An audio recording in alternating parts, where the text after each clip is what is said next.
Welcome to another great video here with a surprising impact of retirement on your health. We've all seen the commercials, right? People are fishing on the dock, Kevin. It's permanent vacation. Retirement is fantastic. Nice. Not always the case. We got a little bit of data to back that up and a couple of tips. You definitely want to stick around. Yeah, I mean, basically, we're going to be talking about this quick. We'll give you some pointers, what you should look for, what you really have to deal with, and that's going to get us started going forward. But if we want to take a look at the retirement and health, let's start with some of these statistical numbers that we've got.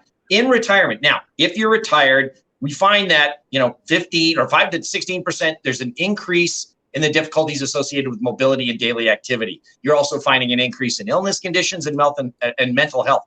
Why is that? I guess because what we're doing is you've gone from a routine where there's lots of interaction, there's lots of physical movement and everything along those lines. Now you may not be doing as much anymore.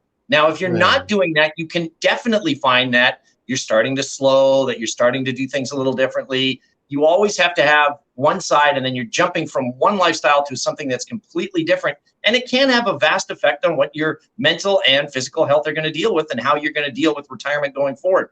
And that's sort of just basic statements that we're dealing with, right, Clint? Yeah, the backbone of the study here. It's a NBER. You can see the full caption there at the bottom for the source. But National Bureau of Economic Research, they do working papers. This was one of them, specifically looking at the health, physical and mental health outcomes of retirement. What they did, they looked at folks between the ages of 50 and 75. There's a longitudinal study. So they followed those people for 13 years, Kevin. And then they said, well, what happens when they retire? And they compared it to someone of the same age not retired, right? So it's not that, once you get to 75, sometimes it's a little harder to move around. Not the case. They said, well, compared to the average 75-year-old, what is the difference of that one that's fully retired? And they tried to tease out the actual detail there. And you went through them there a moment ago. You see increases in all these areas. So you do see a physical and mental impact from retirement. That was the real outcome of the study. I'll define a few of them here because they did have some specific terms. You hit the nail on the head. It's the change in lifestyle that creates this issue. But what they talked about daily activities, bathing, eating, getting dressed, in and out of bed, mobility, things like stairs, walking a block or two. So they didn't say you're running marathons, but just basic mobility, and there's difficulties with that. Illness conditions, well, I think that's a little self-explanatory, but they had diabetes, high blood pressure, heart problems, arthritis, depression was the biggest on the mental health items. So you can see a pretty serious change and an increase in the probability of all those events solely due to retirement. And the study said, like you mentioned a moment ago, the reason, lifestyle. You go from one lifestyle, suddenly it's a completely different lifestyle in retirement. Usually that new lifestyle has declines in physical activity, declines in social interaction. Lo and behold, that's not good for our health. So you get the health problems and mental health problems mentioned on the slide there. So that was the big takeaway from the study. And a neat little wrinkle here, not nearly neat, but I think this makes sense, right? The study also found that if your retirement was not voluntary, perhaps there was a downside of the company, maybe you hit a magic number in your pension, you felt you had to retire even though you enjoyed your work, whatever the situation, if it's an involuntary retirement, all those impacts, the negative impacts, are worse. You a little surprised by that?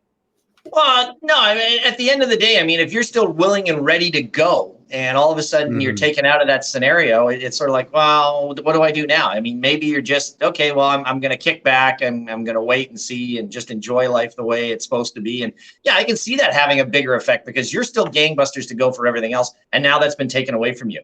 So the rug's been sort of pulled out from underneath you and you're just sort of dealing with it as opposed to looking at other alternatives. So yeah, I mean, that's definitely something to look at. And you're right, the physical and social aspects, that's huge. I mean, getting up for work every day. Okay, I've got to get dressed. I got to get ready. I'm going to go here. I get to see all my coworkers and everything else. Not having that effect going forward can have a huge factor. I mean, this was sort of a mandatory, yes, I got to do this, where now it's, oh, well, I can do it on my time. So if I skip today, maybe I'll do it tomorrow. Well, tomorrow comes, maybe I don't want to do it tomorrow. Maybe I'll put it the day off. But so it's very important to maintain sort of some sort of aspects. But there's other points that we want to deal with on this, aren't there? Yeah, so whether we kind of hit the study there, some of the negative. The study also had a couple of tips, and we'll add a few of our own. And essentially, it's getting to that lifestyle, right? The big change in lifestyle, that's what the study was saying that leads to some of these negative impacts. Well, the tips of how to avoid that are going to have to do with lifestyle. That makes sense. The first one here, Kevin, I'll throw this to you. It's that social support, right? Whether you're married, whether you intend to have friends, but the idea of maintaining that social network is certainly key in retirement. Yeah, I mean, the majority of us that are at some sort of a working function, we deal with coworkers, whether it's via, a Zoom call or you're in there actually at the office. And you get to Mhm. have those sort of ideas bounced around. You get to have conversations with everybody else. I mean, if you're just all of a sudden at home and there's basically nobody else there, well, that social support, you're not getting that sort of interaction with everybody else. Watching the TV is not going to do it. You listen to Spotify for only so long; it's not giving you those sort of things. So a social support system is definitely needed. Whether or not you're going in volunteering somewhere, you're at a community center or something, you're playing cards, whatever the case may be, you can get those interactions. I mean, I know so many people that they hit that age and it's the every day 10 o'clock we're going to do the Tim Hortons let's get together for coffee sort of scenario That's a just to good keep thing. that activity going. And Yeah. that's an important thing. Yeah, absolutely. And we get questions on retirement or questions about how to handle things in retirement all the time, and we're happy to take them. So if you have more questions, Yep. please go with chatwithclintonkevin.com, part of our website, fill in the form. Would absolutely love to hear from you. That comes right to us, and we'll get back to you as fast as we can with an answer to your question. So tip number one was social support. Tip number two here, Kevin, physical activity. Again, trying to address the lifestyle concerns. That's what the study is saying is the main issue here that's creating the Yes. negative impact is the change in lifestyle. So maintaining that social support, social activity, also maintaining some physical activity, and you can combine the two, right? Like, why not go with Oh, your friends big. to pickleball, right? Now you have a social activity that also has a bit of Yep. physical aspects to it as well. And that's really the key here. You're noticing that tips is really just getting at maintaining the physical activity and maintaining some social activity as part of that ongoing lifestyle to combat some of the negative impacts that the study found from retirement.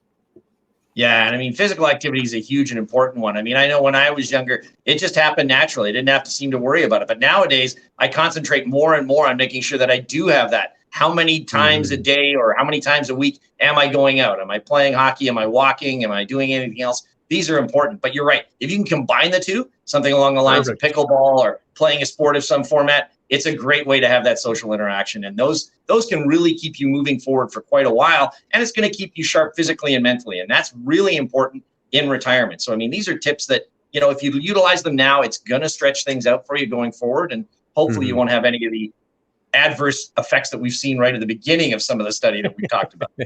Yeah, so we went through the last tip here, and these are all from the study. The third tip from the study, part-time work, which they found, again, talking lifestyle, this keeps you maybe a reason to set the alarm clock, keeps you active, likely going to maintain that social interaction with your coworkers.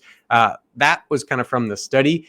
We'll build on that. What we often see is what I call a phased approach to retirement. So Yes. instead of just retiring cold turkey, one day you're working, the next day you're fully retired, is perhaps you can limit your hours and you slowly wind down. That way you maintain some interaction and maintain that level of activity, maintain some of that social support without having all the workload and stress, right? That's trying to get the balance there. And you see it in professionals, like a lawyer might kind of reduce the caseload and pick and choose their cases, and Yep. the other juniors and associates take on more and more. See that frequently with business owners. You're running the shop, and then maybe you're training an employee or a manager to slowly take over. But it can happen in a whole host of scenarios, that phased approach. So not really part-time work, but that concept of kind of phasing your way out while maintaining some of the interaction, kind of giving the best of both worlds, right?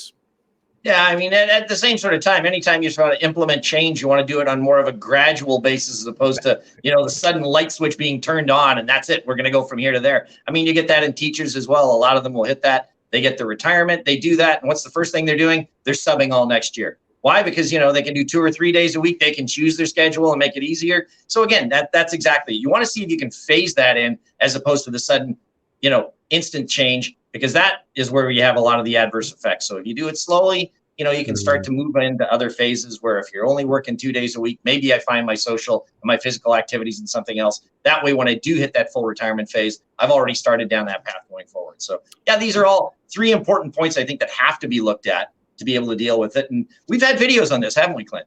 Oh, absolutely. Yeah, we did a whole video on how to handle the transition to retirement. So if you like this one, you're probably going to love that one. It's likely floating above Kevin right now. So click on that.